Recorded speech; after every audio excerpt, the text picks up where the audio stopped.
നാടിനെ വിറപ്പിച്ച പെൺപുലിയെ ഗുണ്ടാ തലവൻ വെട്ടുകുട്ടനും നാട്ടുകാരും ചേർന്ന് ബലപ്രയോഗത്തിലൂടെ കീഴടക്കി. ബലപ്രയോഗത്തിനിടെ അവശയായ പുലി ശ്വാസം മുട്ടി ചത്തു. ആക്രമിക്കാൻ വന്ന പുലിയുടെ മുകളിലേക്ക് കുപ്രസിദ്ധ ഗുണ്ടാത്തലവൻ തലവൂർ വെട്ടുകുട്ടൻ ചാടി വീഴുകയായിരുന്നു. പുൽക്കാട്ടിൽ ഒളിച്ചിരുന്ന പുലി നാട്ടുകാർക്കിടയിലേക്ക് എടുത്തുചാടി. ആങ്ങമൂഴിയിലെ ജനവാസ കേന്ദ്രത്തിലാണ് പുലി നാട്ടുകാരുടെ ഉറക്കം കെടുത്തിയത്. മുൻപ് തെമ്മലയിൽ നാടിറങ്ങി പൊതുജനങ്ങളെ ഭീതിയിലാഴ്ത്തിയ പുലിയെ അതിസാഹസികമായി കീഴടക്കിയ ആളാണ് വെട്ടുകുട്ടൻ. മാതൃഭൂമി കൊല്ലം ലേഖകൻ വി ഉണ്ണിത്താനെ വധിക്കാൻ ശ്രമിച്ച കേസിലും ഹാപ്പി രാജേഷ് വധക്കേസിലും പ്രതിയാണ് പുലിയെ കീഴടക്കിയ വെട്ടുകുട്ടൻ.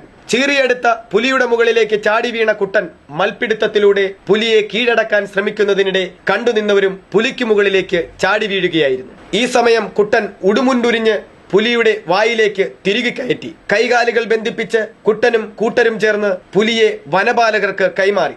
വനപാലകർ പിന്നീട് പുലിയെ ജീപ്പിൽ കയറ്റി ആങ്ങമൂഴി ഫോറസ്റ്റ് റേഞ്ച് ഓഫീസിലേക്ക് കൊണ്ടുപോയി. ഡോക്ടർ ഗോപകുമാറിന്റെ നേതൃത്വത്തിലുള്ള ചികിത്സാ സംഘം സ്ഥലത്തെത്തി പരിശോധന നടത്തിയപ്പോഴേക്കും പുലി അവശനിലയിലായിരുന്നു. പിന്നീട് ഏതാനും മിനിറ്റുകൾക്കുള്ളിൽ പുലി ചാകുകയും ചെയ്തു. പുലിയെ കാണുന്നതിന് പ്രദേശത്തിനകത്തുനിന്നും പുറത്തുനിന്നുമായി നൂറുകണക്കിന് ആളുകളാണ് ഇവിടെ തടിച്ചുകൂടിയത്. നാടിനെ വിറപ്പിച്ച പുലിയെ മൽപിടുത്തത്തിലൂടെ പിടികൂടിയ വെട്ടുകുട്ടൻ പരിക്കുകളോടെ ഇപ്പോൾ സ്വകാര്യ ആശുപത്രിയിലാണ്. പ്രദീപ് ഗുരുകുലം, ന്യൂസ് ബ്യൂറോ, പത്തനാപുരം.